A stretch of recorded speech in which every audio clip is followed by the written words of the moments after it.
Carter University, professor at Chapel Hill.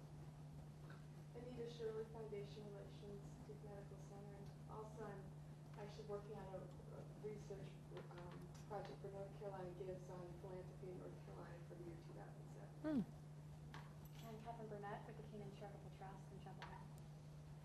I'm Anthony Sue. I teach global health here at Stanford Institute and had the pleasure of working with Elaine Gallen for a number of years when I was at Rockefeller. So we've got the medical side over here. I'm Tricia Lester. I'm Vice President of the North Carolina Center for Nonprofits, which is a statewide association here in North Carolina. I'm Marty Martin. I'm an attorney in private practice representing nonprofit and tax-exempt organizations, particularly those that are both underwater and. Hi, I'm Joel Huber. I'm a professor at business school. I'm Reed Gilbert. I'm an undergraduate majoring in public policy. I'm starting a thesis on how foundations are being affected by the economic recession. Katie Harrell, PhD student at the University. I'm Ginger Song. I'm on the boards of CARE and World Wildlife Fund. Beth Stringfield with North Carolina Community AIDS Fund. Joel Fletcher, professor in public policy. Want me to launch in? Okay. It's really great to be here. The foundation that I ran for many years has a lot of connections with this campus, Buck Duke and Doris Duke. Two of our founding trustees had Duke connections, Nan Cohan, who is now our chair of the board, John Mack, who started us on our investments. We have a relatively new trustee who is Bill Schlesinger, who was the dean of the School of the Environment here. So although we're not technically related, there are a lot of links. I also told a couple of you I have a very personal connection here. My youngest son and his wife met here and were members of the class of '98, as was Wojo.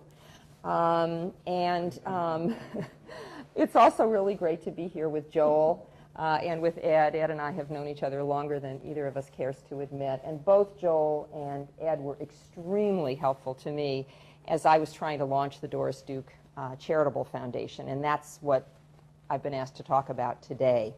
So let me launch in. I began my life as a philanthropoid in 1997 when I arrived at the Doris Duke Charitable Foundation, which we call DDCF. My assignment was basically to create it from the ground up. I was the first and the only employee at the time. We had no offices. We had no staff. We had no computers. We had no pencils. We had no paper. We did have a lot of money.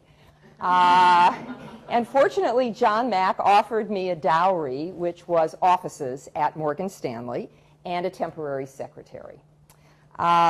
We did have a lot of other things. We had a significant and a very complicated legacy. We had well over $1 billion of financial assets invested in tax-exempt New Jersey bonds, but that's another story. We had 5 of Doris Duke's properties.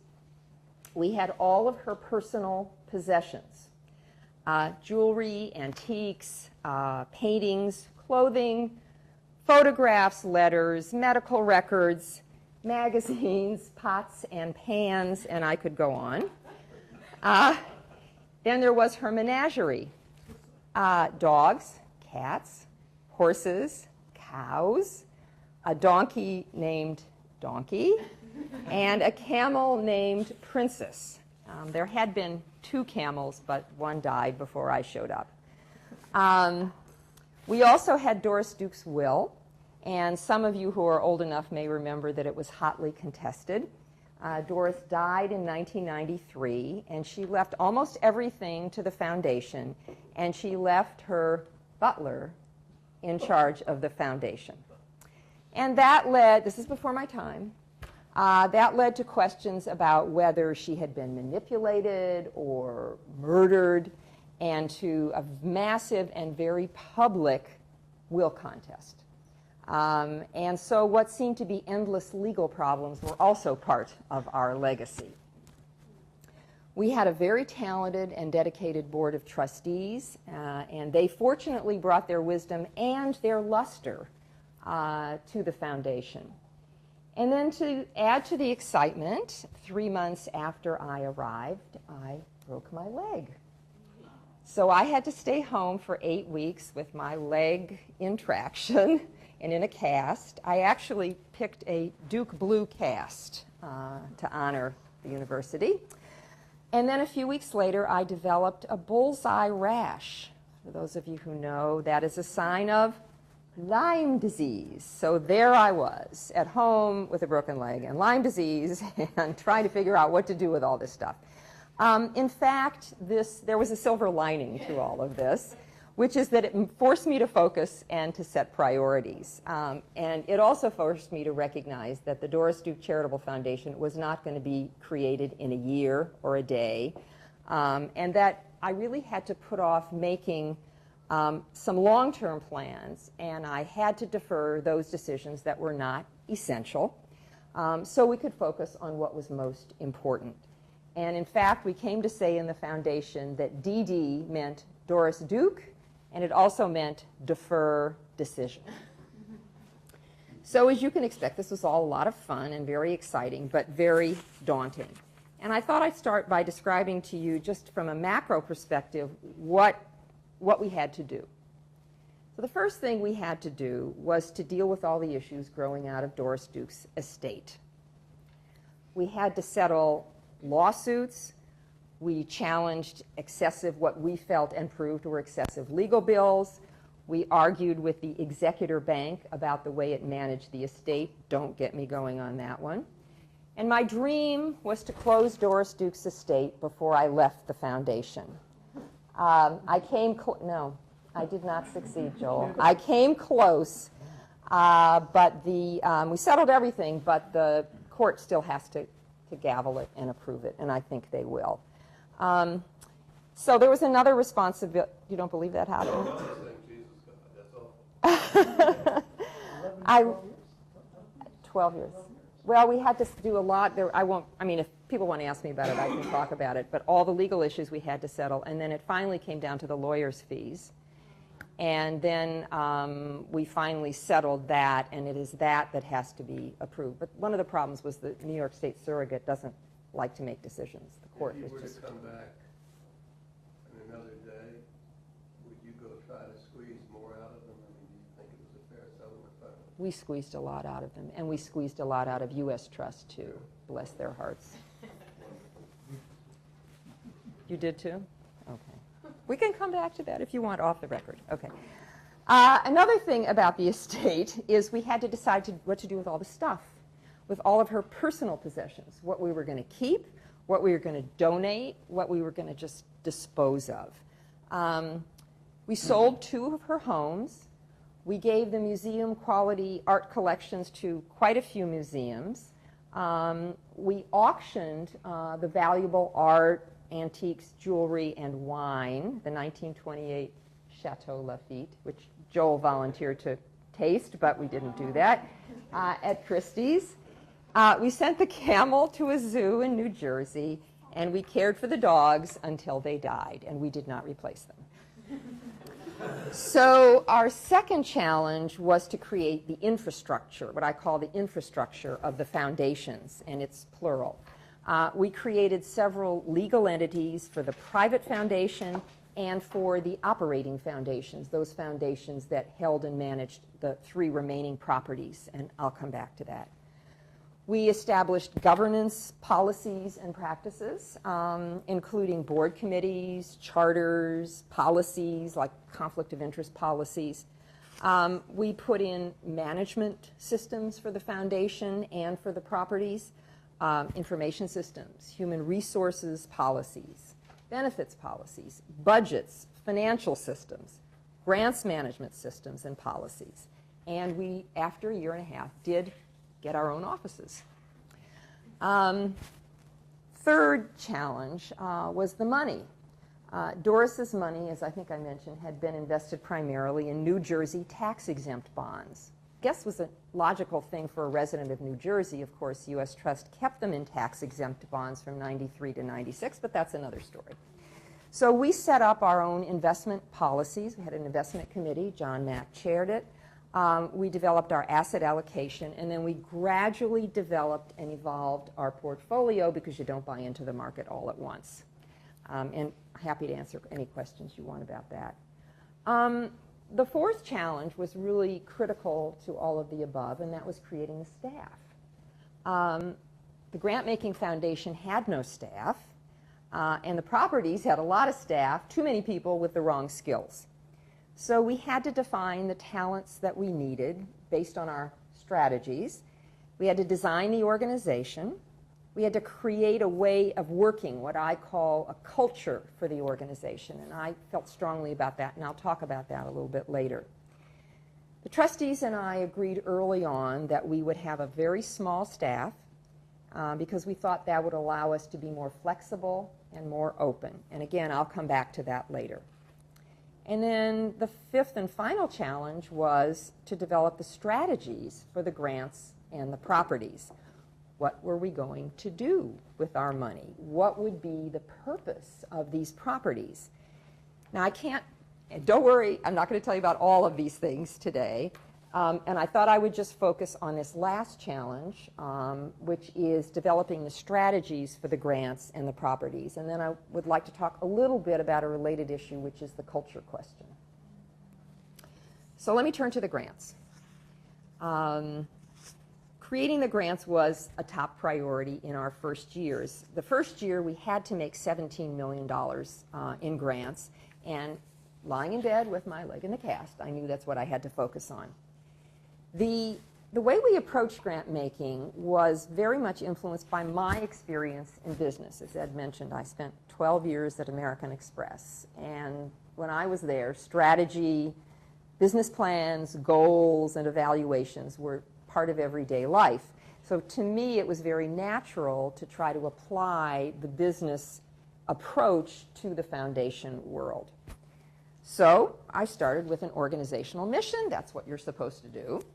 And I started by developing a mission statement. The problem was that the will expressed lots of different interests of Doris Duke, and in the end, the foundation, as some of you know, does lots of different things. So it really didn't have much focus. We also had to cover the grants as well as the properties. So I talked individually to our trustees. There were 7, and by the way, they were all appointed by the court.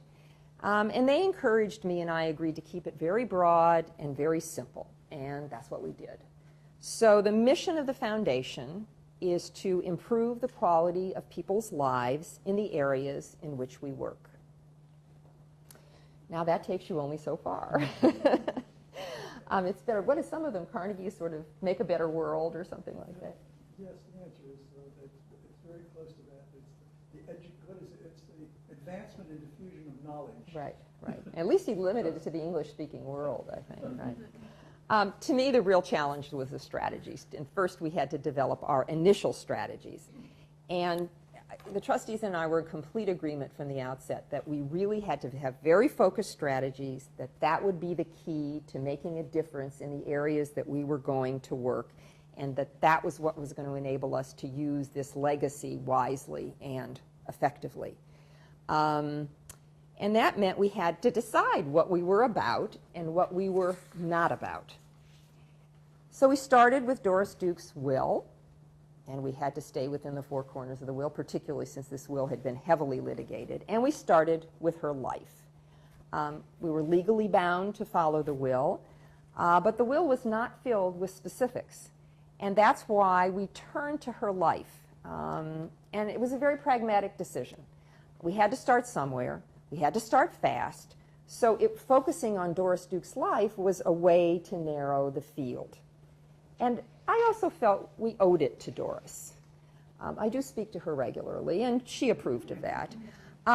It had been her money. It was now the people's money, but it had been her money. And the years after her death were filled with all these lurid stories of her life and suspicions about the way she died.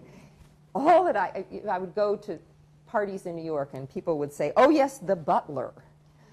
Was she murdered? There were all these notorious stories. But there was a very different side of Doris Duke, a very positive side of her life. And so we felt at the beginning we could use our grants to tell that story about the other Doris, the one who was an environmentalist, the one who was a jazz pianist. the one who was a very innovative, funky collector, Southeast Asian art, Islamic art, and the one who was a philanthropist. So I studied her life, and I studied the will. I read all the trashy biographies. There were only trashy biographies. I actually read very good work by Robert Durden, a scholar here who wrote about Buck Duke and about the Duke family and their businesses. I looked into her philanthropy during her lifetime, and it was significant. We estimated that she gave away about $400 million during her lifetime, very quietly, without being noticed. I explored a lot of, not all, but many of the documents that she left us, letters and things. I interviewed people who knew her. I didn't try to divine her thoughts. I've always speak to her. I did not divine her thoughts and her wishes, but I wanted to interpret her will and her life in terms of contemporary needs. So that led us to hone in on 3 grant programs: performing arts, habitat conservation, and medical research, focused on clinical research. And several years later, we added a 4th grant program on child abuse prevention. All of these are mentioned in the will. They're not directed in the will, but they're mentioned in the will, and they're very clear from her lifetime. We created missions for each program, and the goal was to develop a clear strategy for each program area and to target a few important issues where we thought there were opportunities or needs or gaps that we could address.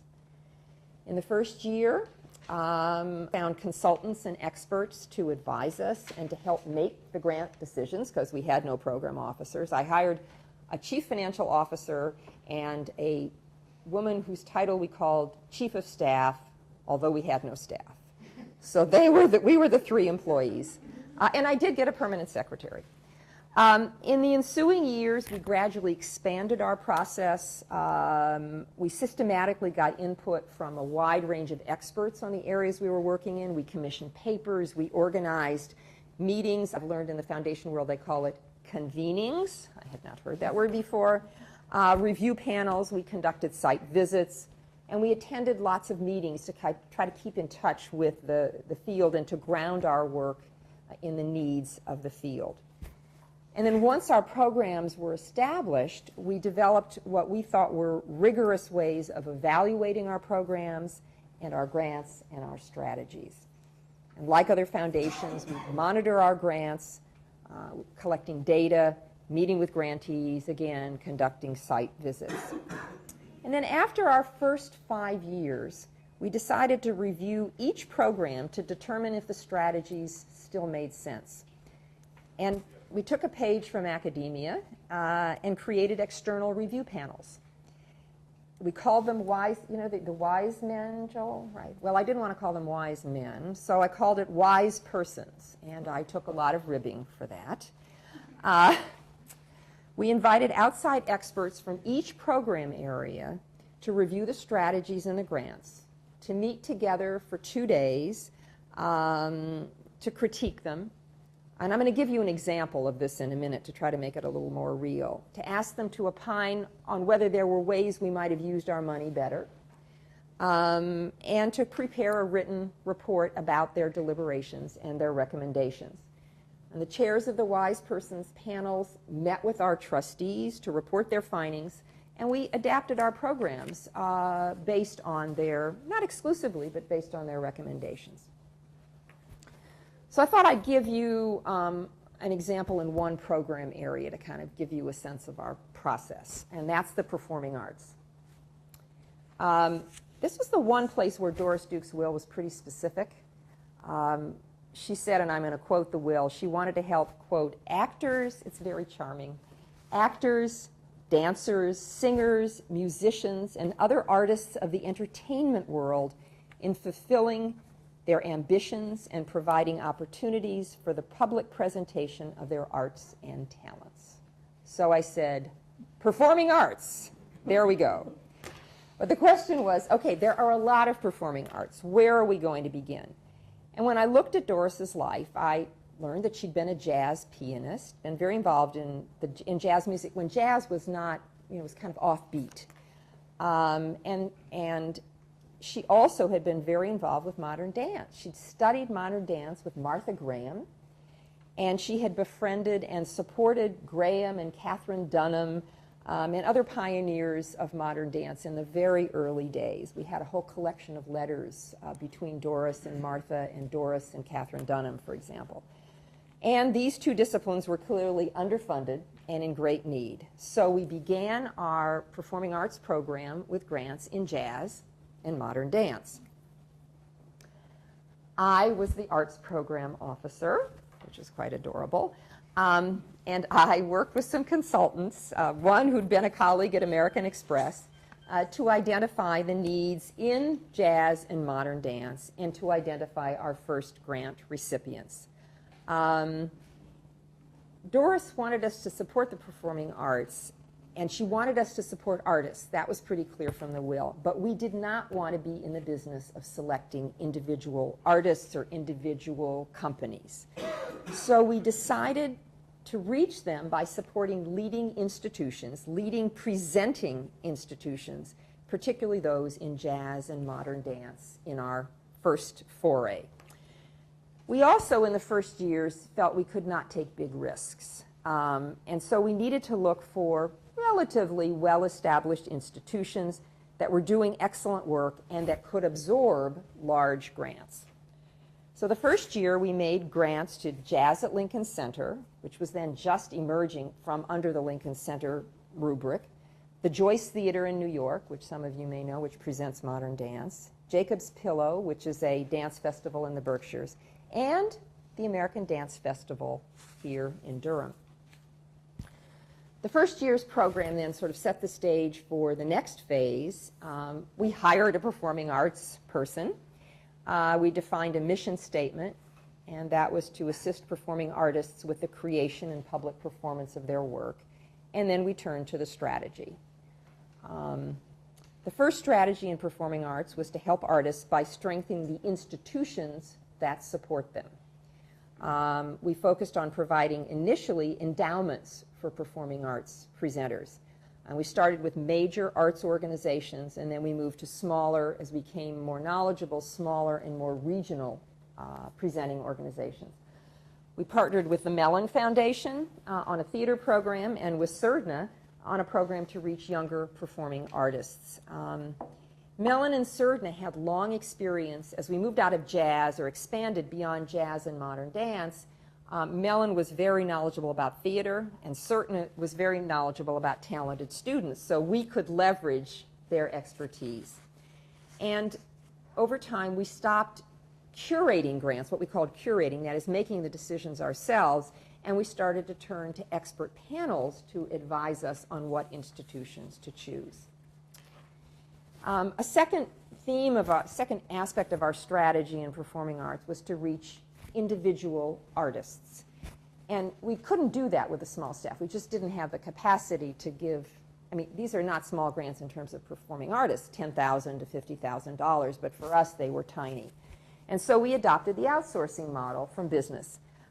We worked with the New England Foundation for the Arts to get to choreographers and dance companies. They conducted a competitive program for us. We supported the Association of Performing Arts Presenters to do artist in residency programs in dozens of communities around the country. So we could expand our geographical reach, do it in a more open and democratic way than if we had run those programs ourselves. And then after 5 years, we conducted an external review of the program. The panel was chaired by the then Dean of the School of the Arts at Columbia. There were academics, artists, and leaders of presenting institutions and performing arts institutions.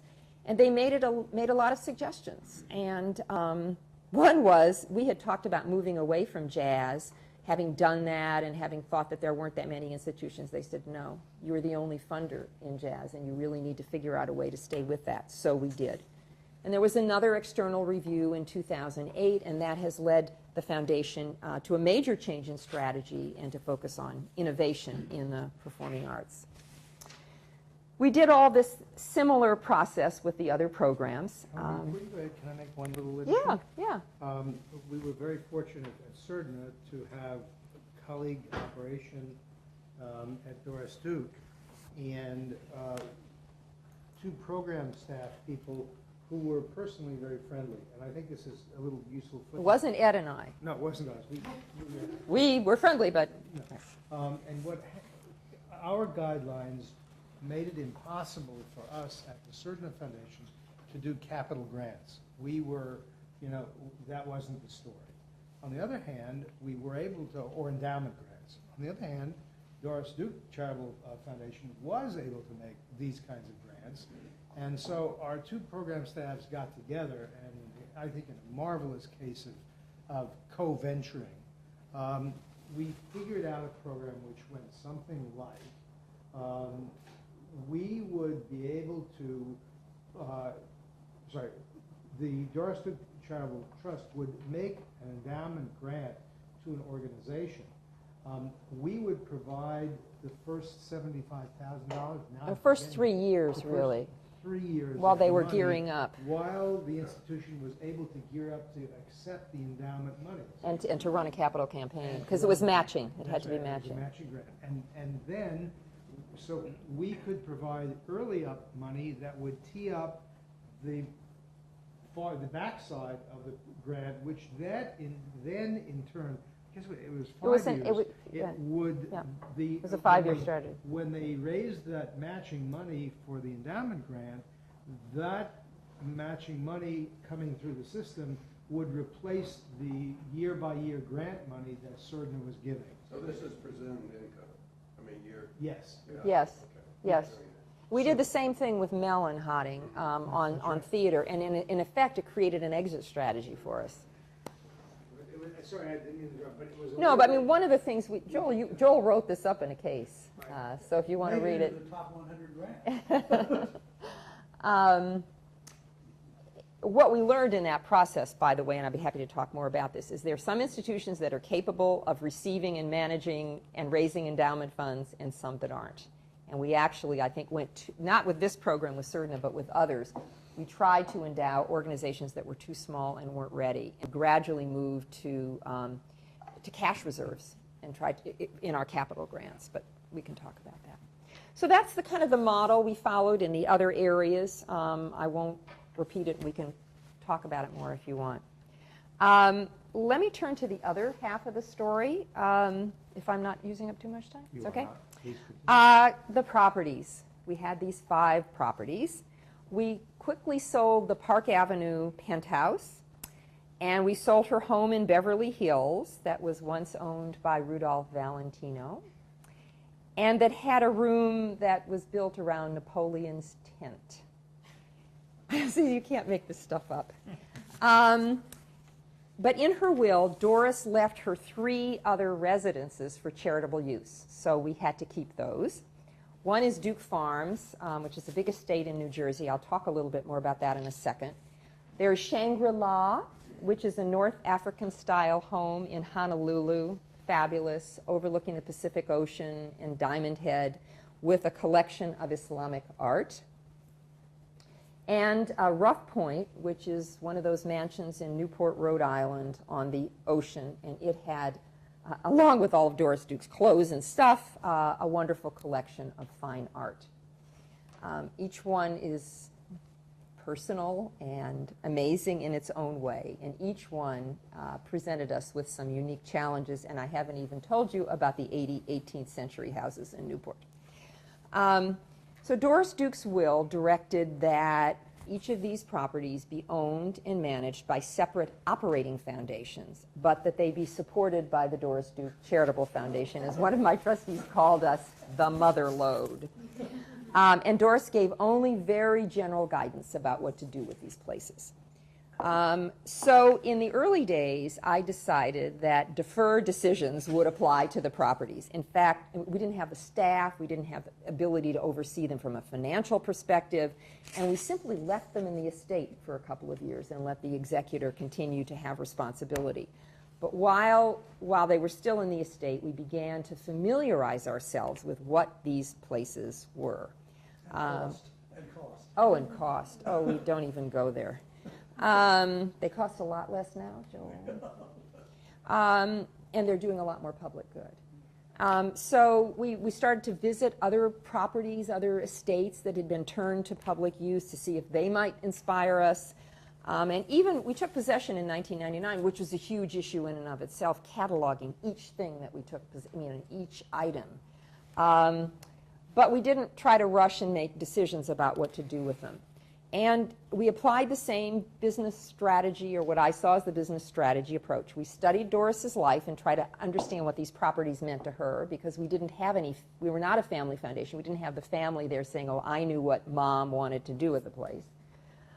Which was good. We consulted experts about what their value was, how important they were. We began to gather ideas about what they might become. And while we were doing all this analysis, we started a program to preserve and restore them, because they had become quite degraded over the years.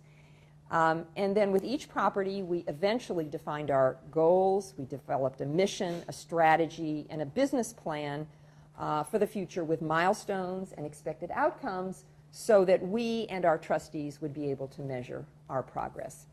So let me give you a brief snapshot of one, Duke Farms. Duke Farms is a 2,700-acre estate in central New Jersey.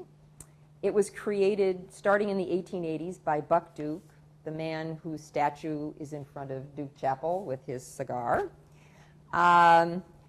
That's what people did, rich people did in those days. They created these magnificent estates. So it has woods, it has wetlands, it has fields, it's on the Raritan River. Buck Duke built a dam. He was playing around with Duke Power at the time, and he built a dam on the Raritan River that provided electricity for the entire property. And he turned the entire property into, I think, he moved, turned flat New Jersey farmland, 800-acre, created an 800-acre park, which some people think mimics North Carolina, with 9 artificial lakes, waterfalls, beautiful vistas, 36 miles of roads. He built, well, let me come to that in a minute. So this is, imagine this huge open space in the middle of central New Jersey, which is a very rapidly sprawlizing area. In the time that I was there, most of the farms surrounding Duke Farms were sold and turned into McMansions. So when I arrived, to continue my tale, there was a working dairy farm with 90 Jersey cows, and there were Duke Gardens, which consisted of 11 interior display gardens in antique greenhouses. The menagerie of animals was there, or some of them were there.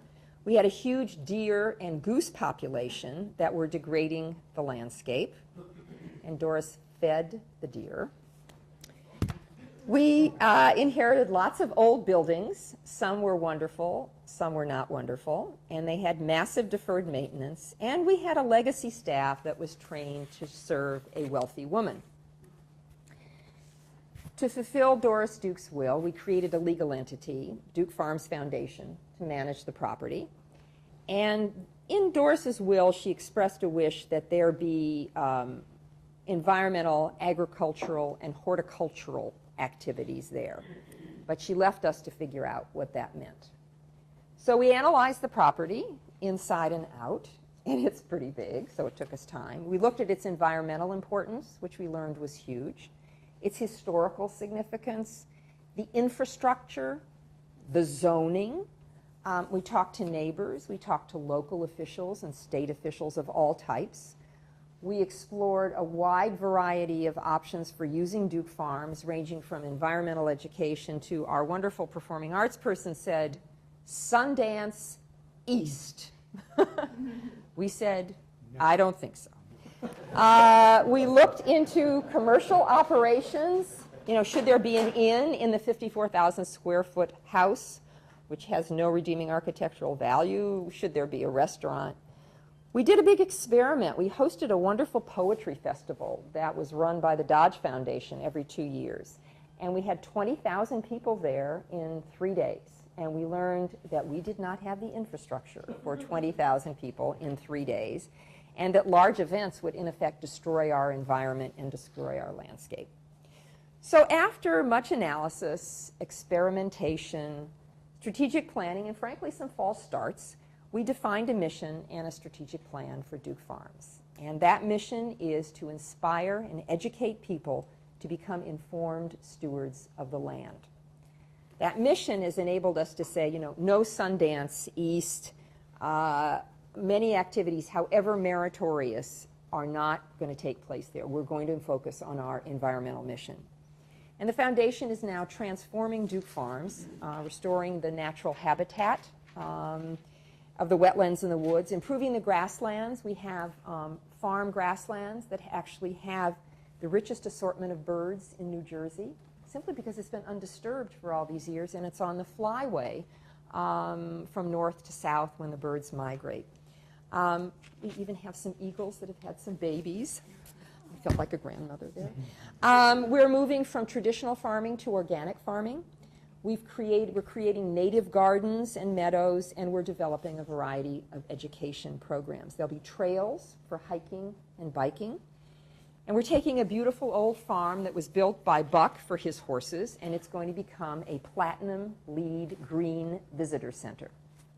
With a restaurant. No restaurant. You got a farm. You got organic farming. It's not going to be Picantico, Joel. We are going to have a farm stand. We are going to have, why am I having a blank? Where people take a participation in the farm.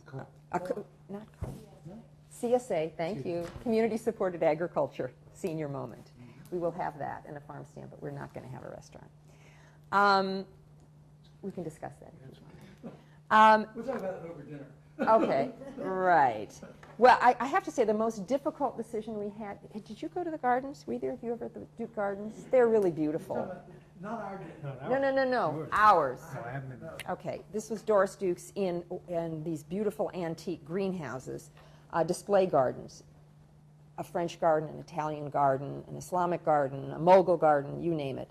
They were beautiful, but they were energy guzzlers. They were very costly, and we could not figure out how to fit them into our environmental and educational mission. And so one day we said, we need to shut them down. We need to shut them. So actually, the Duke Gardens here have some of our plant material. So just as we gave away many of the museum quality collections, we've given away some of the valuable plant collections to Arboretum and to other gardens around the country. We formed partnerships. We don't want to create our own big staff, so we created partnerships. New Jersey Audubon is going to run the environmental education programs. The Northeast Organic Farming Association, or NOFA, will run the organic farm. Rutgers is using us as a base for research. And the local system, school system is offering programs on the property for students. And I invite you all to come one day and visit. It's an environmental treasure. It's been preserved for well over 100 years. And again, it is almost, someone said this is almost the Central Park of New Jersey now, because New Jersey is so built out.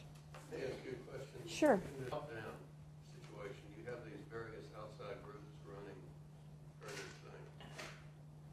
The argument against having outside groups, of course, is you can't be sure about the consistency of their art, about maintaining whatever you're doing.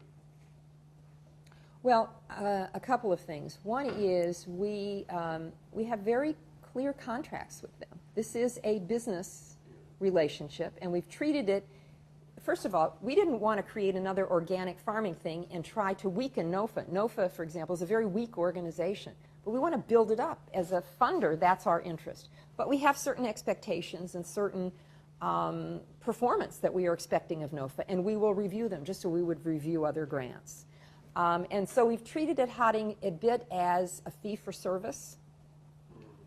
And some of them, like New Jersey Audubon, I have no concern that they'll be able to deliver programs. They do this lots of places. NOFA I'm more concerned about because they will become too dependent on us. And that we have to watch that one carefully. I don't know if that answers your question. Yeah. Yeah. So if I have time, do I have time? You want me to mention culture a little bit? No, please do. Okay. I said up until now that I thought my business experience was very valuable in creating the foundation. I would be dishonest if I told you that the philanthropic sector is like business. There's no marketplace, there's no Visa out there competing with us. There's no law of supply and demand. There's no profit and loss statement. There are no other market mechanisms to tell you how you're doing your job. And that is why foundations have turned to evaluations or external reviews or whatever to try to judge their effectiveness and their impact. Philanthropy is a unique industry. Harding and I were talking about this before, where the funders have the money and the nonprofits have the need, and there's an inherent imbalance. There is a power relationship. And that brings me to another story about my first year at the foundation. I left the Clinton administration and moved back to New York and started the foundation, and I started to realize how popular I was. Everybody I knew and lots of people I didn't know wanted to see me. They wanted to tell me about their interests. They wanted to take me to lunch or dinner or breakfast. They wanted to take me to performing arts events. And I was far more popular, good-looking, and witty than I had ever been. And one day, early on, I was talking about this over lunch to a new foundation colleague, this is Charlie. And as he put it, welcome to the wonderful world of foundations. You've now had your last bad meal and your last sincere compliment. So I tried to work hard at the foundation to avoid the pitfalls of an industry where nobody gives you bad news and where it's very tempting to be self-satisfied, or, Joel, I think in your book you call it arrogant, because you hold the purse strings. And I can't pretend that the Doris Duke Charitable Foundation is a paragon of virtue, but I can try to explain how we tried to at least balance these forces. So first, we deliberately created a small staff of program officers with broad expertise and whose style, and we looked carefully for style, is open and listening. Many of our staff had been out there with the tin cup themselves, so they knew about the fundraising side of philanthropy and they knew what it was like to have to raise money. We felt that a small staff would be less insular, that they'd be obliged to consult practitioners and experts and other foundations, to be open and to listen. We also created a performance review process that holds people accountable for their work product, but it also holds them accountable for their openness, their responsiveness, and their internal and external relationships. So second, we tried to be as open and forthright in our communications as we could be with grant seekers, with other foundations, with our grantees, other colleagues.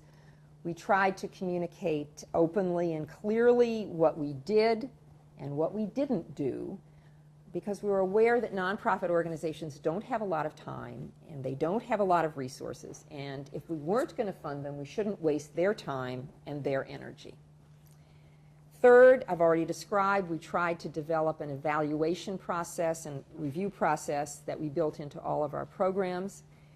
And finally, and this is a note I want to emphasize, we have a very active board. The board is composed from people from all walks of life because we have very diverse programs: business, law, academia, the arts, medicine. Over the years, several of our founding trustees have left. John Mack stepped down last spring. We've brought on new members. Bill Schlesinger is one of the new folks. And while the board, and by the way, Nan Cohan is now the chair of our board, and she's wonderful. While the board has delegated, it's a governing board, it is not a managing board. They don't get into the details, they don't initiate grants, and they've delegated a lot of responsibility to the staff, but they are not rubber stamps. They approve all the strategies, they approve all of, the grants are large, so they approve all except the small grants. They challenge the staff, they critique the staff. Program officers have to stand up and defend every strategy and every proposed grant, and they used to be really scared of John Mack. The board demands that the staff be on its toes, and I think that helps the staff not to sort of think they have all the answers.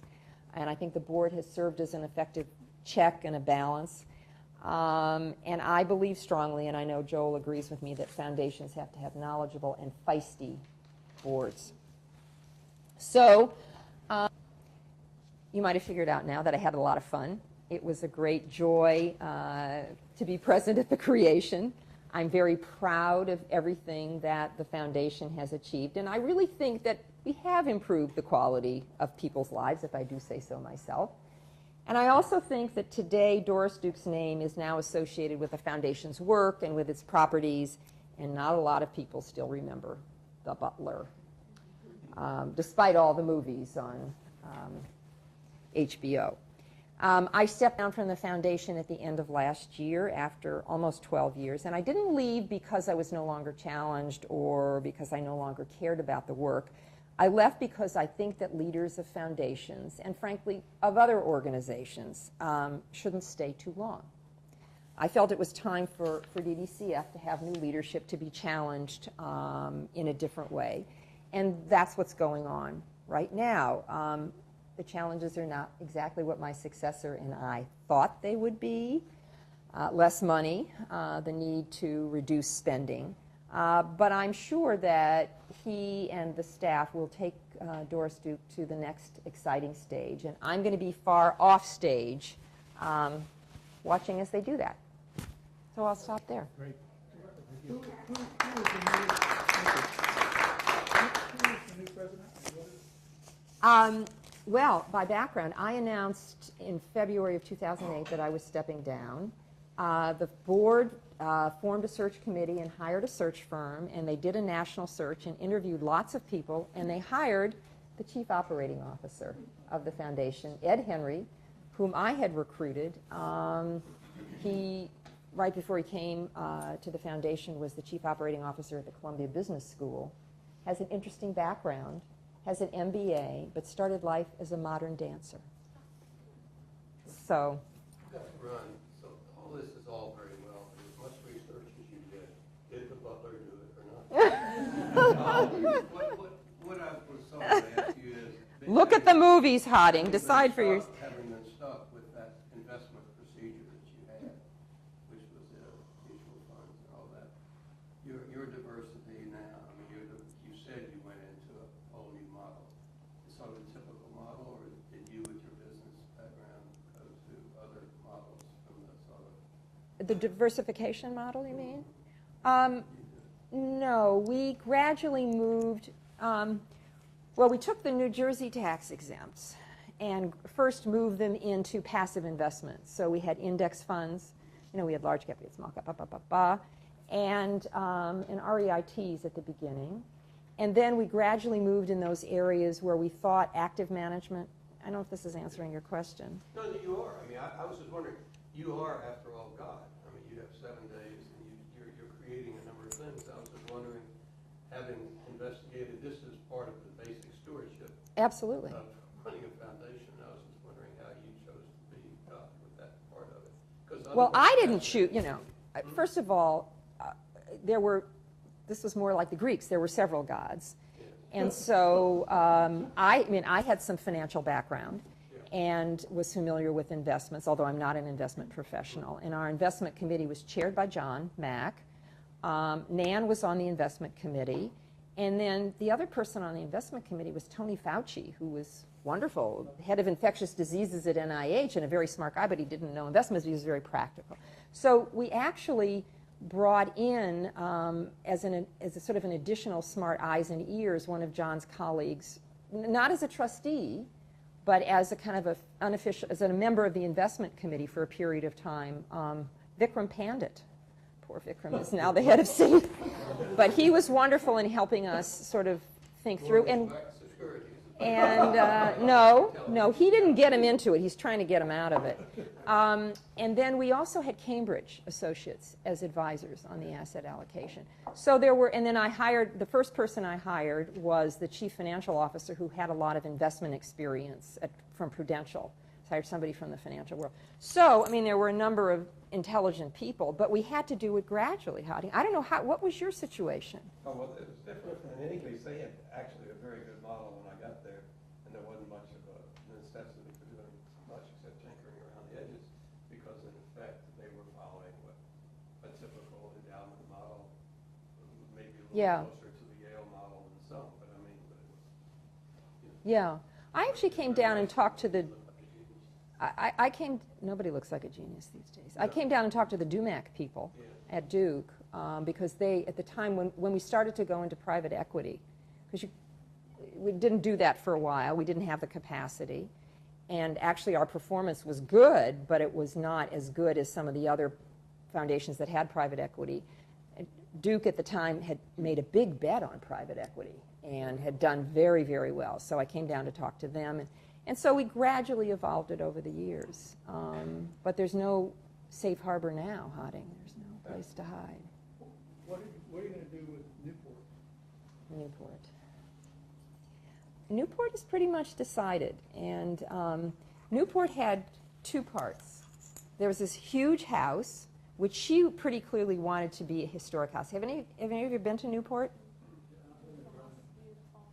Newport, these huge white elephants that were built in the 1880s, 1890s, overlooking the water, cost a fortune to run.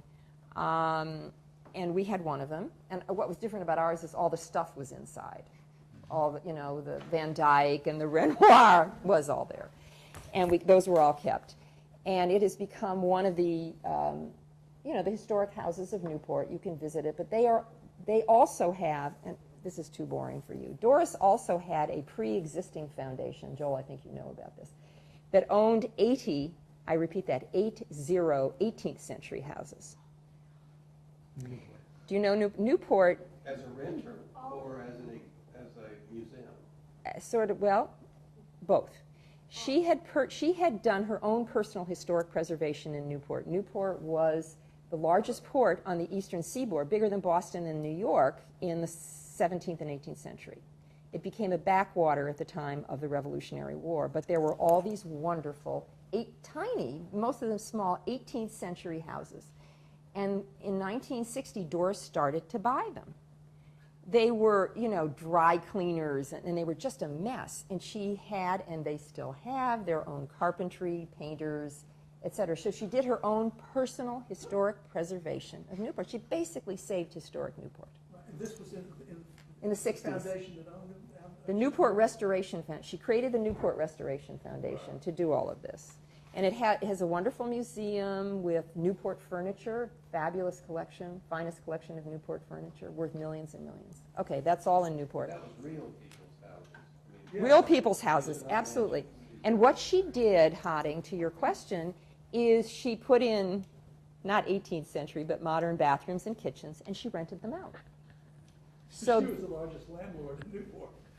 So when she died, she left Rough Point to the Newport Restoration Foundation, but her will made no provision for us to support the Newport Restoration Foundation. So I won't bore you with how, but we worked that all out. And so now the 18th century houses are run appropriately. The rents are now, they're not market rents, but they're closer to market rents. I mean, there were whole business issues that were involved in this. And Rough Point now has visits and tours, but they've also themselves gotten into historic preservation. And so it's actually working quite well. We don't run that. We fund it, but we don't run it. You couldn't work out a deal whereby the Newport Restoration Foundation took over Rough Point? Are you kidding? Oh, they would take it if we endowed it. So I understand that. That was not the idea, though. But they do, we support them, but we support them at a level of about, I think it's about $3.5 million a year, which is down from what it was. And so that supports the whole operation. Yes, I have some questions about the composition and size of the board. How was that determined? And did she have any relatives? Were there any family members involved in this at all? None? The board was, there was a legal settlement. There were all these will contests that I briefly mentioned. And in the end, the Attorney General of the state of New York did a negotiated settlement. And part of that settlement was to kick out the butler. And he died. I never met him. He died within 6 months. Died long before I showed up. He was designated as the executor. Yes. And that was what it was. That was what the fight was all about, is for him to be in charge of this foundation. I mean, he was uneducated. He was I don't think he was an evil person. I just think he was. I was very upset when Ralph Fiennes agreed to play him in the movie. I thought, how could he do this to me? Anyway, that's another story. So the court, the surrogates court, blessed the Attorney General's settlement. And part of that settlement was that 2 trustees who had been named in earlier wills were part of the 7. There were to be 7 initial trustees. Okay, 7 initial trustees, 2 of whom were people who had been involved in the will contest. One was an old friend of Doris named Otesy Charles, Marion Oates Charles, and one was Doris's doctor, or one of her doctors, named Harry Demopoulos, and Harry had really started all of the will contests. So that was part of the settlement, and the trustees were named, I think, based on a variety of things. One, Carter Brown, who was the head of the National Gallery and had performed, arts knowledge, and had a connection to Newport, the Brown University, Brown family, blah, blah, blah. Jim Gill, who is an attorney in New York. It was really, and he was our first chair, it was really nice to have a lawyer in the chair for the first years. And so there were people, and John Mack, who had financial expertise, but was also, had the Duke University. So people either had a connection with Doris or with Duke University or had an expertise. So the court named 6 people, 2 of these original ones, and then the others, the 4 others. And the court said, go forth and you recruit a 7th trustee who has medical research knowledge, because the will did talk about medical research. And so the trustees picked Tony Fauci. So there were 7 original ones named by the court, but Tony was selected by the others. And then over the years, the trustees agreed to increase the number of trustees. The will said that for the first years you couldn't increase, then we could. There were all these provisions. It's all online if you want to know. And we could add trustees after a certain period of time. And so we gradually added a few trustees. Carter died. We recruited Ann Hawley, who is the head of the Isabella Stewart Gardner Museum in Boston. We needed somebody in the environmental arena. We recruited Bill. So there, and Otesy retired. She just couldn't come to the meetings anymore. So the board has evolved. I should add another thing, because it's public knowledge. The trustees are paid. And part of the and part of the settlement, under New York state law, I thought I would never have to deal with all this stuff, but I had to. Under New York state law, trustees are paid a fee based on a percentage of the value of the estate. And that would have been a lot of money, which is one of the reasons there were all these lawsuits. But the court fixed the fee. The court said in perpetuity the fee is, I think it was like $900,000, to be divided up among the trustees. So the second part of the will, second part of that settlement was that the trustees' fees, potential fees, were significantly reduced, but they were significant. And over the years, the trustees, and it's divided up. So if there's 7, it's, let's say, $900,000 divided by 7, or $900,000 divided by 11, or whatever. And over the years, gradually in our governance, we establish policies that many of the trustees take advantage of this, that they can designate or they can recommend that their fees go to charitable purposes. So a number of the trustees don't take fees, they designate or they recommend. Legally they can't designate, but they recommend that grants be made by the foundation. So there were just a lot of governance things that we had to deal with as well. Excuse me, Karen, just picking up on Justice's point, did Doris Duke specify that the trustees had to be paid a percentage of the assets, or was that done by the judge? No, it was done by, it's a trust. So under New York state law, the trustee fees are fixed by New York state law, as I understand it. I mean, you're a lawyer, Joel, so I may have this wrong. But the only reason I asked the question is, that's true of the Duke endowment. That there is the trust indenture that her father wrote stipulates that every trustee of the Duke endowment has to be paid a certain fee as calculated on a percentage of the assets. So roughly, what do the Duke endowment trustees? They get about $100,000. Well, I don't know whether that's still the figure, but it may be higher than that, because the last time I knew anything about this, it was about $100,000 per trustee. And so I'm just wondering if, and that, it could be that that's New York law, but I don't think so. I think that he stipulated that on his own, and I'm just wondering if she just picked it up from him or it just. As I understand it, and I could go back and get that answer for you, but as I understand it, it was because of New York State law, and she may have said it's a trust and the fee should be whatever, but she didn't say anything about individual trustees should get whatever. And it would have been huge. I mean, it would have been, Bernard the butler would have had a couple of $1 million. I mean, it was. Well, for the sake of everybody here, that's a very unusual arrangement. I mean, there are, I don't know of any other foundations that have fees at that level. At that level. Including the Duke Endowment. Right. That's very, Right. it's very, very high. Yeah. Well, I was going to say, we're, in a way, at the Certain Foundation, there are a number of overlapping issues. But when I got to Certain, there were 3 original trusts. 2 of them had broken. They're usually people named in a trust. I'm not a lawyer, so bear with me. And when they died, there was provision for the trust to become public charities or foundations, which is what happened to 2 of these 3 trusts that were set up in the 1930s or early 1920s. And the first one actually was, I think, 1917. So we're talking about way, way back. But what the founder of this foundation I worked for did was, and their gene pool is astonishing in terms of longevity.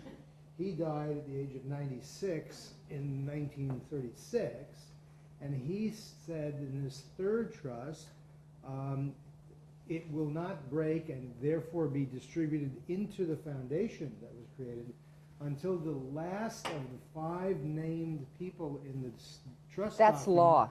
Died. That's trust law. Trust Yeah. law, okay. So, in fact, this is now 2009. The foundation is over 90 years old, and there is still one, the former chair who hired me, who's fabulous, who will celebrate his 100th birthday this year, who is still alive. Now, and the point is, this 3rd trust pays 3 trustees percentages of the assets. 2 of the trustees are from Northern Trust Bank, who have, I don't know what they get as some arrangement. And I'm sure they have to give it to a huge amount of money. And the 3rd one is a member of the family, who it got passed down to continue 3 or 4 times, and that individual, I don't want to go too much into it, but it shows the complexity of what we're dealing with at this level of law and distribution. So this person he's my age, who had been the trustee for 25 years, he's a Harvard Business School grad, so they figured they'd pick him. But no one else on the membership of the board of the foundation had any idea how much money would be paid to that trustee. So they thought it was like, we'll give it to Fred. Fred, he knows this stuff. Meanwhile... How much was Fred getting? Well into 6 figures.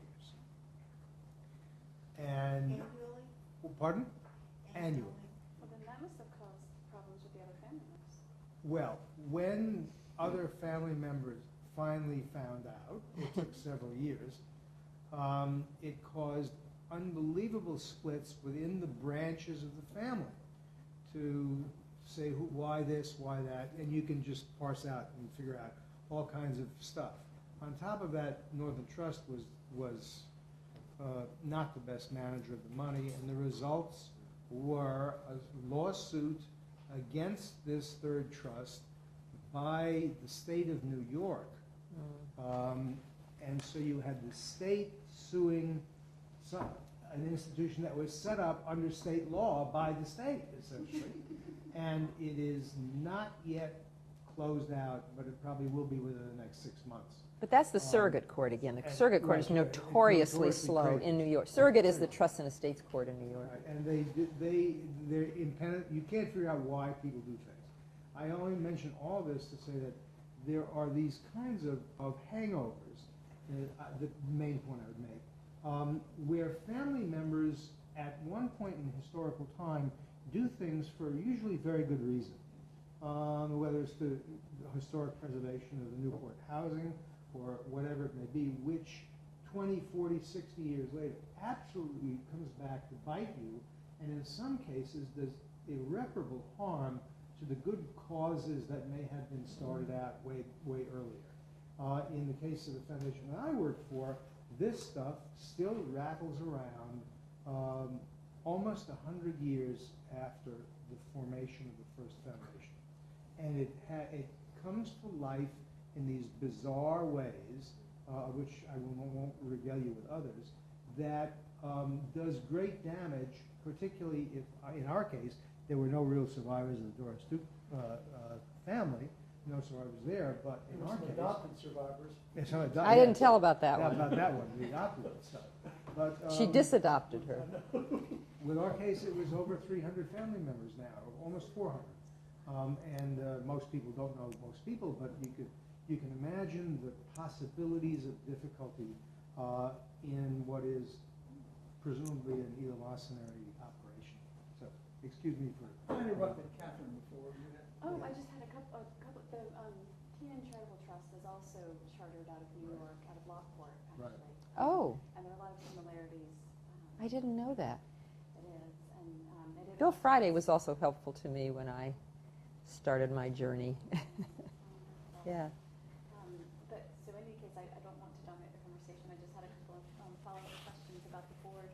So once the initial board members began rotating off, or those seats became vacant, the court was no longer involved. Then the board itself selected?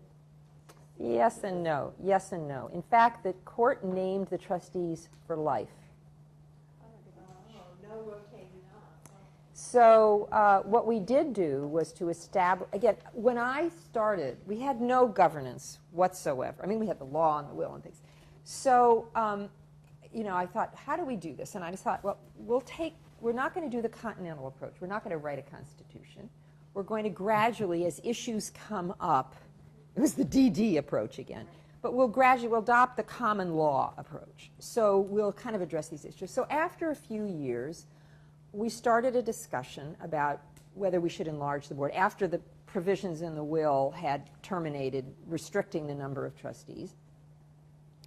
And some wanted to, some didn't. They really liked a small board, and I don't blame them. They didn't want a huge board.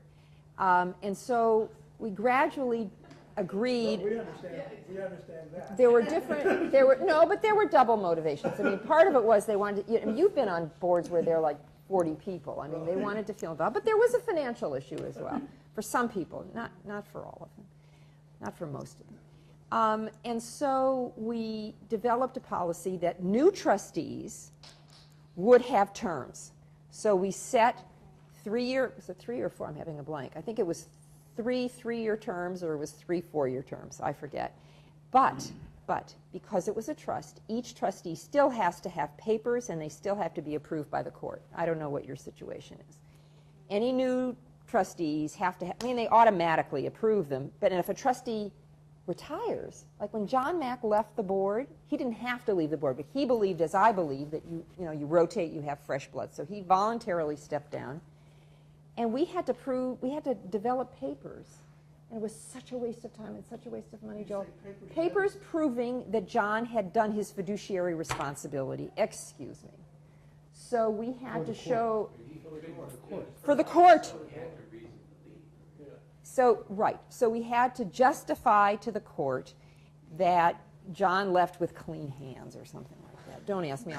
We eventually hired an internal lawyer because we had so many legal issues to deal with. So the court still sort of oversees it, but I would say it's more pro forma than real. And with time, as the life trustees retire, leave the board or whatever, eventually we've set it up so that future trustees will have terms and will have term limits. And I think that's really good. And that's about the best you can hope for in that kind of situation. Just for the sake of the Keenan Trust, they do, and you can second guess me if I'm right. My impression is that the trustees are on there for life, except maybe for the JP Morgan trustee. Is that right? It's hierarchy, and there's one is on for life. The bank obviously would like to be on there for life, but that can be renegotiated. And then the third trustee is selected by the other two. So it's. So you have only 3 trustees. Only 3 trustees. Wow. One's a bank and 2 people. What is your corpus?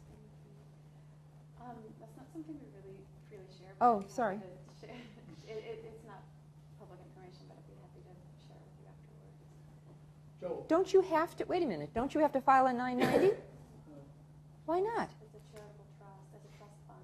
It was created in 1965, so it's a split interest trust, part charitable and part non-charitable. And you don't voluntarily, I'm part of my, this is not your decision, I understand, but I'm going to push on that one. You don't voluntarily disclose the amounts. It's a family trust fund. No, I know they don't have to, but more and more foundations are choosing to disclose. Do they have an annual report that does We say do that? have an annual report, but that's not something that is online or is. So you have an annual report that discloses your assets. But it's not publicly available. But it's not publicly available. So who is it for? Yeah. Who asked? People who Oh, so if I ask, you'll give it to me. Wait a minute, if it's a 990, I mean, if you're filing 990. No, she says they're not filing a 990. I don't understand. It's a charitable trust from New York. Well, we're a charitable trust from New York, and we file a 990. You may not have to. It was created in the 1960s. So this was created in 1965 It's a when the laws were family different. Oh, okay, so you're grandfathered or grandmothered or something. Next issue, we will head over and have a session at the law school, and we'll really work this through. You know, I have to tell you, my husband is a trust and estates lawyer. This wasn't planned. I said he was the only trust and estates lawyer in the city of New York who had not been involved in the Doris Duke estate. So it was pretty handy to have him to advise as a private, not professional. Did you have a question?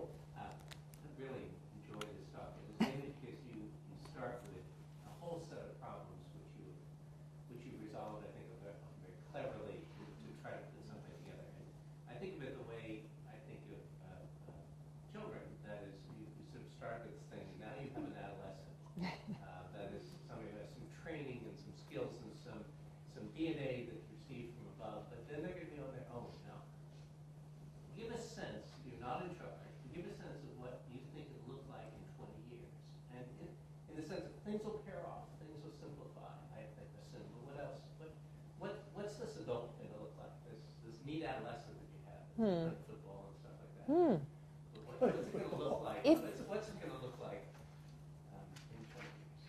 And do you have a sense of where you're aiming for as you, I mean, it seems to me you were not patching, but you were putting together the parts in coherent ways. Yeah. A lot of that was responding to constraints, Yeah. as opposed to saying, what should this foundation look like? Well, it was both. I think part of it. I'll offer a few random thoughts because it's a really hard question. It's not a fair question.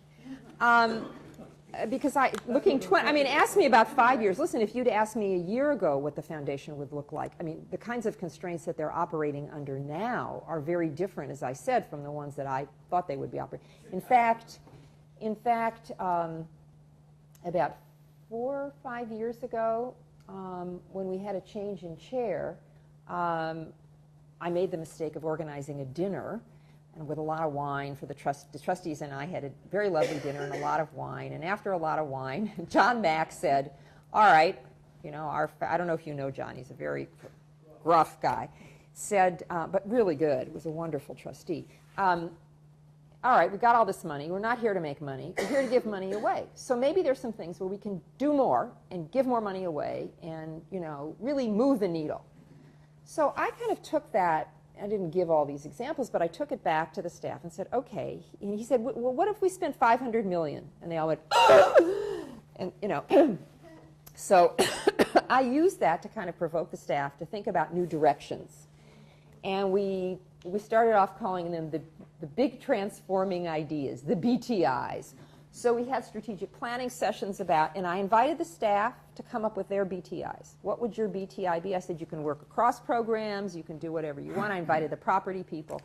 And so we did a lot of out-of-the-box thinking about what the big ideas might be, which I saw as a way of transitioning us, if we wanted to a different resource allocation. Because we started with 3 equal programs.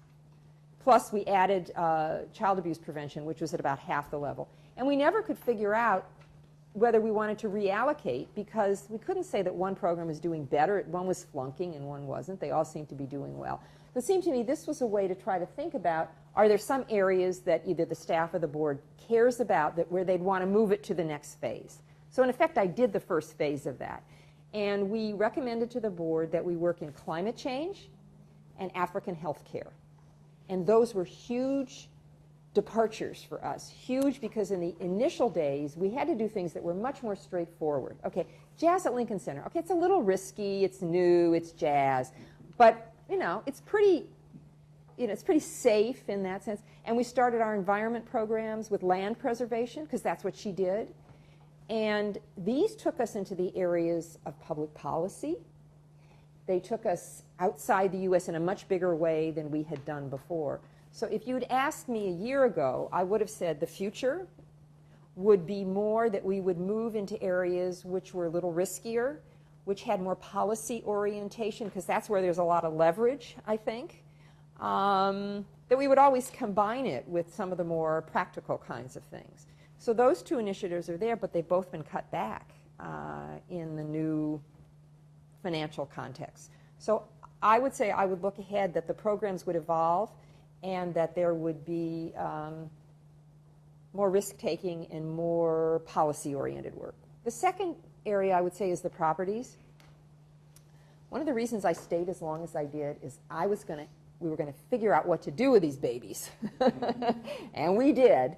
And frankly, 9/11 was a big help to us with Shangri-La. I mean, it was sort of like, we've got an Islamic art collection in Honolulu. Think about it.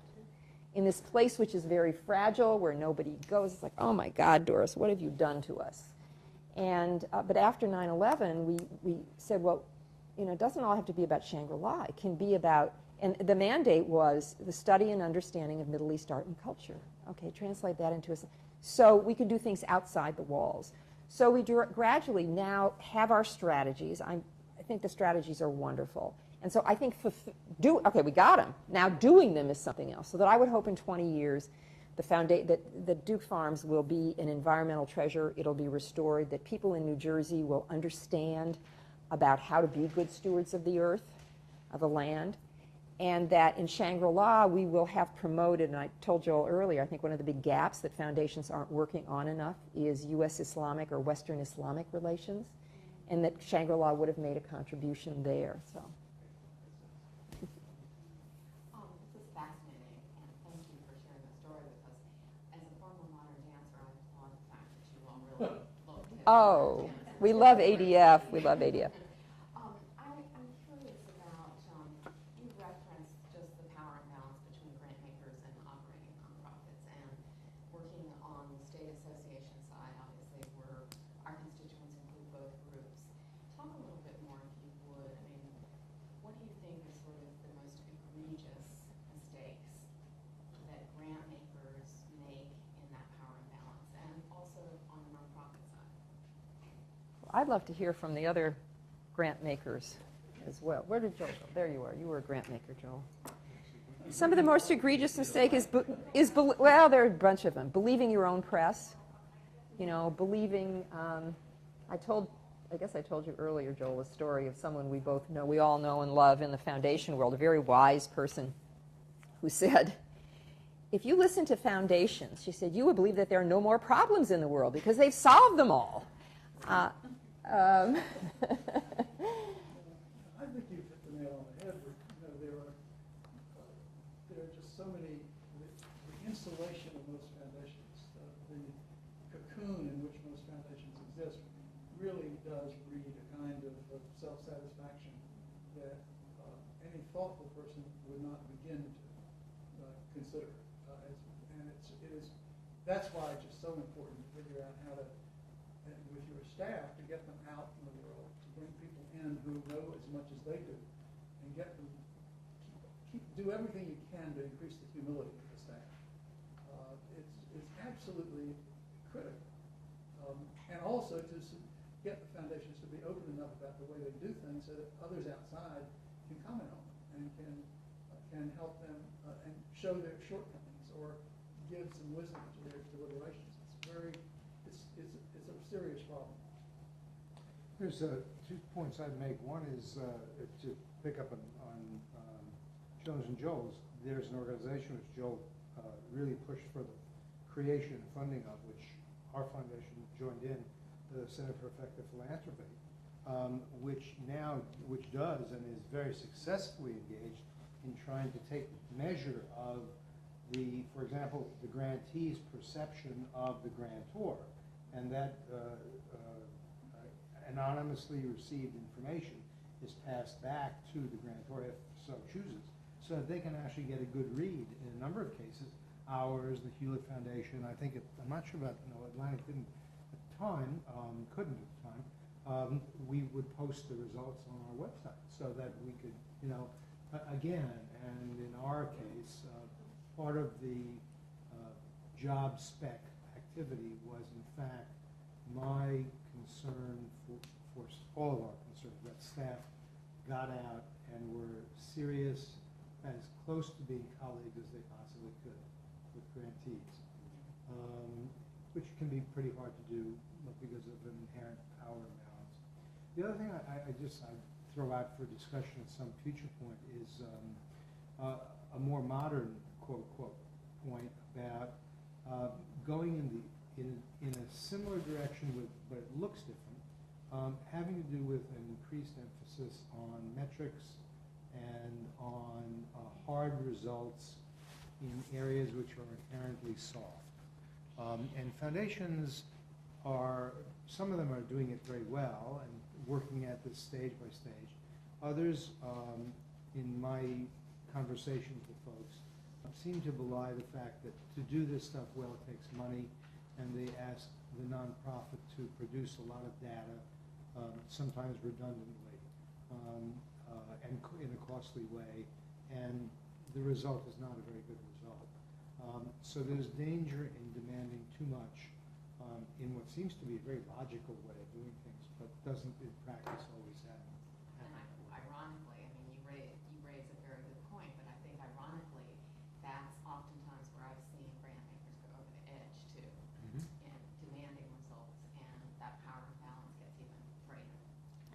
Yeah. We have just to put a fine point on it, made one grant, this little center of ours, one grant request to a large national foundation, and for a small amount of money, it's gone through unbelievable cycles of stuff. And don't forget, I know these people. I've been colleagues of theirs. And the last email last week had a number of questions further tacked on again. The last question of which was, provide an estimate of how many hours you will spend on this project. And that one just about, floored me. And so there are limits to how far you can go. We haven't responded yet. I'd say Jenny. a red flag for me on that whole issue is many of us have had the experience of being on a nonprofit board and somebody new joins the board who's an executive and has never been on a nonprofit board before, and watch the learning that goes on there as they bring very valuable things to the board. Well, when there are people on a foundation board as grantors who really don't have an appreciation or knowledge of nonprofits for better or worse, where they work. And I recently had a conversation with a man who'd started a foundation, and he came and said, these nonprofits, they're not really very good, are they? He had no appreciation or understanding. He said, is that where I have to give my money for my foundation? Yeah. You might want to make friends with them and figure out how they work. But, people in a foundation don't know anything about them. They're going to do things like what Ed said, which is make unreasonable requests. I think it's not just the board members, though. I think it's really the staff. Yes. More so on these requests. I think it's meant in a good way, but it's a control thing. I think there's this question of where you draw the line in involvement. So, okay, so you recruit people to the staff of a foundation who have been in the environmental movement. Take that one as an example. Because I always tried to recruit people not from other foundations, but from the field. We call it the field. And so they come in, and all of a sudden now they're giving away money, but they're not doing the work. But they love to do the work. So they want to get involved in the work. So where do you and I have had these debates and discussions. So where do you draw the line about how involved you should be? And there's a sense of I need to help them, and they need technical assistance. And I'd say, what do you know that they don't know? Let them run. So, you know, there are all these forces at work. It's okay. Katie? Related to this topic, what is your philosophy on staff turnover? You spoke of you believe in the importance of leadership turnover. On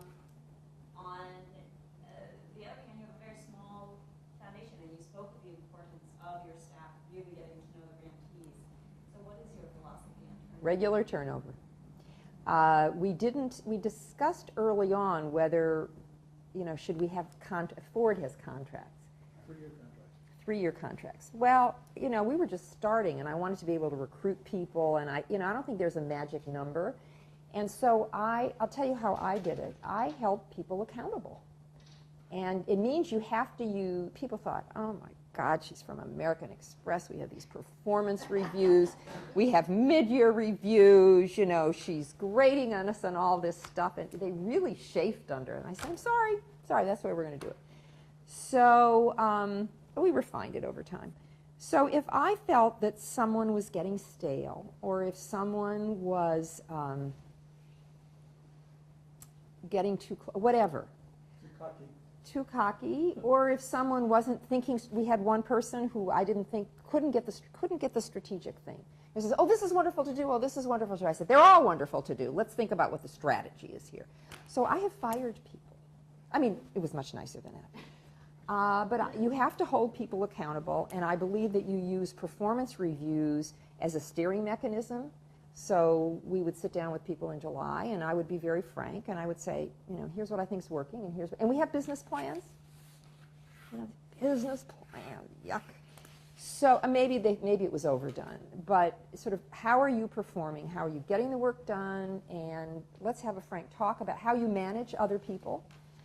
We had a situation that I can remember where somebody was really, an ogre was, so I think you can use performance reviews. And I did an annual self-evaluation for my board, and one of about how we were doing, which is basically, are we achieving our business plan? But I always had a section in my annual review called staying fresh, which is my little code word for, are we challenged? Are we on our toes? Are we having enough fresh thinking and turnover? And so one way or the other, and then sometimes our people were recruited, you know, which I thought was wonderful. So I think I can't tell you the magic time frame, but I really think it's important in a foundation. I don't know, what do you think? I agree with that. I object to mandatory rotation. I don't believe that's a good idea. Yeah. Some of the best foundation officers I know are people who've been there 25 years. On the other hand, there are a lot of people who've been there 25 years that aren't very good. And so the question is, Right. I think the kind of process that Joan described is a good process. I hated, when I was at Atlantic, having to do these annual reviews. I thought, you know, coming back to Duke, when I left Duke, we didn't do that. We now do that. Now, you know, it's twice a year. I can't remember what it is, but it's the same process. You do these systematic, exactly what you described. But in any event, I think that probably is the best process because, you know, it works.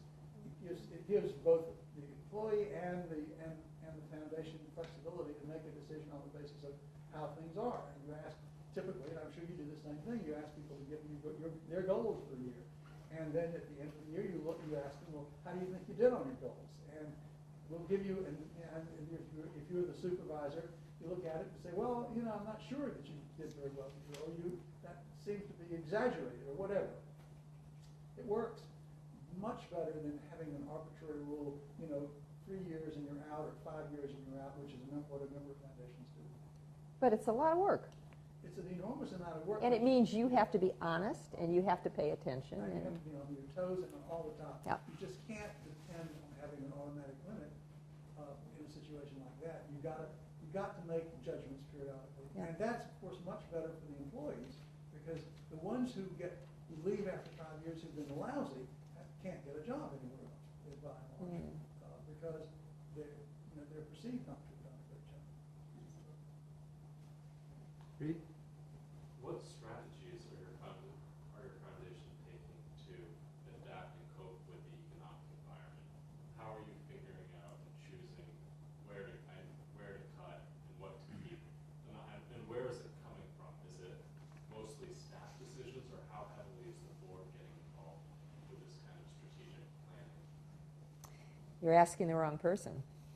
You ask Ed Henry. You have to ask Ed Henry that, and I literally cannot answer that question. We started planning because Ed was the chief operating officer and the chief financial officer when I was still there, making plans for how we would, because we do an annual budget, how we would reduce 10 or 20%. So 10% was clear, 20% was probable. How you would allocate that, what you would, what your budget would look like. And that's where it was when I left. And I know that now I know that they had one meeting where they had a full discussion with the board, getting ideas from the board. I think Ed has consulted the board members individually. I think they've had a lot of staff discussions, but I really can't answer the question because I believe when you go, you go. You get away. So I have a very strong personal conviction, so I can only tell you that much.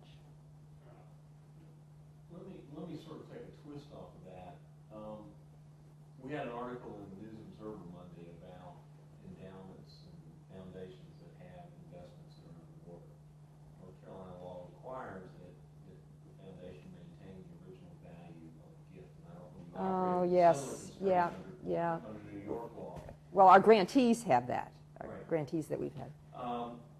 And there's about half the states, I think, have modified the laws to where boards can go in and go below the historical value of the gifts. North Carolina probably will be looking at legislation to consider that in this session. I'd like to have some conversation around what you think about that from operating foundation, whether you think it's a good idea to release the foundation boards from the requirements of that law or not. Marty, can I just ask a clarifying question? In North Carolina, I wasn't sure when I read the article, when the number drops, say it's $100 million, and then now it's $90 million, there's no requirement to make it up one way or another, but the requirement is that you can't distribute any more money. Right. Is that, that's the answer? Well, you can't distribute any income from an endowment that's below book Puts it value. below water. Until it So comes the up. issue is book value, and everything that you earn between the time that you start it gets below book value until it gets to book value has to go back into the principles before you start drawing income. This is one of the problems for Duke, and in the sense that we've been running a financial aid initiative for 3 years. All of that endowment, $300 million, all of that endowment is below book value at this point because of the fact that it was all raised within the last 3 years for all practical purposes. And so that's a real problem for any university that's saddled with those laws. Now, some states have already, I'm sure that Harvard is grateful for the fact that they repealed that law in Massachusetts. So They did, yeah, I know they without did. it, but North Carolina still has it. I didn't realize it still existed. We had a situation, and I'm trying to remember all the details. I think I mentioned to you before that when we started with our program of endowing performing arts institutions, we gradually went to smaller institutions, and we learned from that process that some people should have endowments, and some institutions should have endowments and some shouldn't. But in the process, we gave out a lot of endowments, and there were various endowments that were having performance issues at various times. And we had some language built into our contracts with the grantees, and I only got this half right, about when they could spend down and when they could spend the principal, if you would, and when they couldn't. And I know that we ended up doing a couple things. We ended up restructuring a lot of grants, particularly on the endowments. We had some wonderful arts organizations that either just couldn't raise the money or couldn't manage it, and we said, okay, we'll restructure with you and we'll give you cash reserves or we'll do these other things. And we also restructured in that process some of these commitments that they couldn't spend some of the principal, if you will, or the book value. So from our standpoint, we were willing to be flexible. I guess these laws were put in to try to protect from bad trustees who deplete deplete endowments. Is that? Also donors. And there's a question Oh, about donors, whether, yeah. whether you can get relief from the restriction, from the statutory restriction, Right. by going back to the donor. To the donor. And asking the donor. I'm not sure what the law is on that. I don't know what it in North Carolina or anywhere else, but my sense is that there are some states where if you get the donor's permission, if the donor is still alive, then you go back to them and say, well, the fund is shrunk, and we nonetheless use the income for the purposes which you gave us. I think that some states permit them to do that, but it's a complicated process. And Does Cypre operate in that situation? well, the answer is no, it wouldn't, because Cypre really goes to the purpose of the expenditure. It doesn't really go to any statutory restrictions Okay. that govern Okay. whether your access to. Okay, it's supposed to support this hospital. This hospital is out of business. There we could support another hospital, that kind of thing. That's Right. exactly right. Right. That's exactly correct. But this really gets at, organizations today don't know that they're going underwater because they maybe don't have accounting and management systems that are telling them that. You've got That they should know. well, If they have those kinds of funds, in theory, but then they're being irresponsible. That's my I view. work with an organization that is a 509A supporting organization that only until recently, following an audit, had an awareness of any of that, so that they even had a problem with that. It gets at the issue of board spending policies. It gets at the Yes. issue of investment policies, and it gets at the issue, particularly from an endowment's perspective, of how you look across time. And if you're taking those dollars in, how should you be investing those dollars over the time, the lifespan, or the span of time that you're going to be handling? Well, that's a And, very. and as an advisor to organizations, the law says, if a client says, ask me, what does the law say? You can't spend it. If you change it, and the advice is, the law says you can spend it, but probably not a good idea to do that. Those are two separate issues, right? I think we should ask, you should refer your clients to the North Carolina Center for Nonprofits, which in fact does provide all sorts of advice about that sort of thing, right? Yeah. They're attorneys. If they're providing legal advice, they're going before the state law. No, they do it through attorneys. They don't do it themselves, but they arrange for attorneys to do it. Yeah, I mean, we're working on the NIFA, the Informative Management Investment, blah, blah, blah. But we have a pro bono program where we work through attorneys, that they are providing legal advice. Yeah. Joan, I'd like to ask, are there other questions? I have one final one, which I'd like to toss out just for conversation, but I just want to be sure everybody's been heard and heard well. My question is one that I ponder a lot over since I've left Certain, and when I was there quite a bit, which is the number of grant areas foundations might best have. And as the Certain Foundation endowment grew, we naturally just decided let's do more. Let's pick another grant area, or the board did. So starting with 2, it evolved into 5. You started with 3, you added a 4th, and then the John Mack issue added sort of 2 sub-components. Yeah, they were sub of the other. Sub of the yeah. other, right, but certainly bigger chunks Yeah. of distribution. Do you have any thoughts about whether a large foundation ought to have reasonably few and big areas of giving, or more numerous and smaller areas of giving, or does it make no difference? In one sense, I don't think it makes a difference because different foundations do different things. And some foundations want to make smaller grants, and they may be very grants that have a lot of impact. We talked earlier about civil society grants and grant making in the anti-apartheid area. I mean, you're not going to take $2 million and give it to a legal entity in South Africa. So I think a lot of it has to do with your grant making philosophy. On the other hand, there is a parallel with Citicorp. And that is, I never understood how they managed that place. I never understood they had, or AIG, excuse me, AIG, okay. There's a span of control. There's an issue of ability to manage and oversee in a proper way. And I can't tell you what the limits are on that control or management. So I don't really understand how Citicorp was managed, and I guess nobody. And I'm on record saying that before the problems. And look at how AIG got into trouble. AIG got into trouble not in its core business, in this little operation over here in London that nobody was really understood. So I think one of the interesting questions, maybe it's a business school kind of question, is how are foundations managed? I mean, my gut reaction when you said they didn't know is a very nice supporting organization until they did an audit. Well, why don't they do an audit every year, for goodness sakes? So, So I think there are some very basic questions about oversight, management, and governance, and that's the way I would come at it. So are you able, it's not just, oh, it would be a great thing and we've got the money, so let's do this program. It's what institutional capacity do we have, not only to think of really great things to do and to find great grantees, to make sure that we're also carrying out our fiduciary responsibilities. That's kind of the way I would look at it. And I'm sorry about you. I don't mean to say nasty things about your...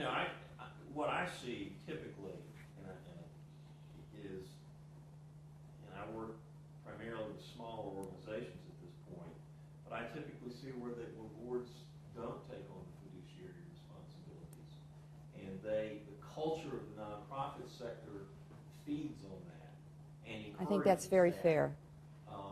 And certainly one of the things that in these conversations that we've had here that I sort of walked away with is a sense that there's a lot more that the foundation world can do through the dollars that they grant to compel that of the grantees, and it's only when that begins to happen, or in the alternative, you begin to get individual accountability on the boards, i.e. piercing the corporate veil to go after the board members, that you're going to begin to get some significant changes.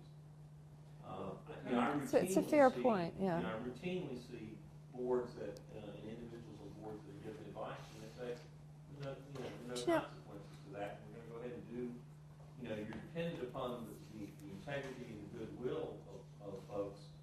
And the thing is, I'm a volunteer. You can't compel me to do these things, and there are no consequences. Our Attorney General is not going to come in and standing to sue may be a limited issue in terms of what you can do to compel that. And so there's a lot by way of foundations in terms of really taking that on and using the power of the dollars. And there is a power imbalance, but let's use it for some good things along the way that's going to help the sector as a whole raise its game. And by the way, have an interesting a question. impact in the community. I think that foundations do play that role, but by definition, foundations have gotten much more focused on seeing that the right governance and the right involvement and the right kinds of procedural practices are used by the operating nonprofits that they support. But the problem is it doesn't reach the kinds of foundations, by and large, organizations that you consult to, because they're typically small ones that don't get big money from the big foundations. But the big foundations have really been very good at pushing that, sometimes beyond the limit. But they are, the kind of hooks that they are now requiring grant recipients to jump through. They really do try to impose a sense of good practice, and it's everything from auditing to budgeting to accountability for the kinds of grants you get. The smaller foundation, the smaller nonprofits that don't get very many of those grants, don't ever get exposure. I mean, not all, and many of the small foundations don't do that. Though some of them do. It's just, so it's a, Yeah. it's tough, it is a tough issue. Well, that I think is an argument for the importance of statewide associations of nonprofits too. Sure. Because they are advocating that throughout the Right. country. And I Well, think in training people, I would assume, Right. That's I think it's a really important, you know, I serve on corporate boards as well as nonprofit boards. And I've seen in my long life an evolution in corporate directors. You know, people, it wasn't just Sarbanes-Oxley. It started long before that, in sort of assuming greater responsibility. And I've seen that in foundations. I mean, we've you know, early on I said, okay, we've got to have an audit committee. Sorry, you know, and we have to have a finance committee so we created a real sort of, again, it was the business model. And I've seen there are a lot of foundations who didn't have audit committees. I was shocked. shocked. And so I think more and more foundations are doing that. A number of the large foundations have gotten together and sort of set up corporate, you know, sort of models of governance. And so I think there are those templates out there for foundations, and I think increasingly they are looking to their grantees when they make large grants for financial accountability. I know particularly when we've done restructuring, and the restructuring was all in arts organizations. And very often, you know, we would insist on a business plan, or we would insist on, you know, you have to have an external audit or whatever. But I think Joel has a really important point. When you get to really small organizations that are run by passionate people who believe in the environment or believe in arts and don't have people on their boards who are business oriented, I don't think it's bad to have somebody on your board who says, this is mismanaged, how can we make this better? But it has to be with goodwill. So I think thinking about board governance is really important. I think you've raised a really important point. And it is also the case that the panel on nonprofits, independent sectors panel on nonprofits, did promulgate a code of behavior, which includes a requirement that all nonprofits have audit committees. The only distinction between the small and the large nonprofits, there's a monetary threshold, is that the large nonprofits have to have independent audit committees with outsiders. That is, the people who are not management people. And the smaller ones are permitted not to have an independent audit committee, but everybody is supposed to have an audit committee. And so it is, you know, but, you know, it's a sign of the times that hadn't happened before. I mean, this all happened, and there were struggles about it in the course of deliberations about whether that ought to be promulgated. Because people made the objection that, well, you know, we really don't need an audit committee, or, you know, we're not big enough, or, you know, we don't know what we're doing, or whatever. Well, there was also the issue of who signs the audit. That's exactly And right. some of the board members who are volunteers, you know, they don't want to do that because what do I know? And sometimes, so I think Joel's got a really important point in that you need different strokes for different folks, different size organizations. And you know what? Sometimes they're going to fail. And sometimes they should fail. It's okay. Right? I mean, you know, our arts program person used to cry about this one is so terrible and they're so wonderful. I said, if they can't get their act together, pun not intended, but if they can't, you know, if they can't manage themselves and they can't organize and they can't do it, we can't do that for them. And so it's okay. It's a much longer and prolonged death than it is in business because the power and passion and mission drive far beyond. Right. Right. Right. Well, We tried a couple times to save a couple of them, and it Can't be done. couldn't be done. the final point of what you're saying, I think, is that with the market meltdown, I mean, so many things have hit so quickly and unexpectedly that the responsibilities and roles and demands being made on large organizations and small are just upended. And people are now going to have to go back to first principles, at least this is my take, and start thinking through again, well, what is this trustee role when all of a sudden you've got 40% of the money that you thought you had? And what is the role of the program staff, and how do you deal? I mean, all these things that Joan was discussing were sort of like, and this is no, I'm not being critical, but it was sort of like steady state conversation. it would have been. We had the dot-com bust. Yeah, We the did have to dot-com pull bust, we back. had that too. Wasn't as bad as this. Not as bad as this, but now I think this kind of, what we're going to be experiencing over the next several years will permeate much of the conversation around the table as we look about whose roles are what and how they're best fulfilled. Anyway, this is my opportunity to say thank you to Joan for a fabulous presentation. Thank you. You were a great audience. Thank you. We're delighted you came, and we will be talking more about how you having come and made a great presentation. And we have the next session is? The next section is on the 18th? 2 weeks. I've got to look it up. Is it 2 It's weeks? 2 weeks. It's 2 weeks. Robert Ross. Robert Ross. Right, major health funder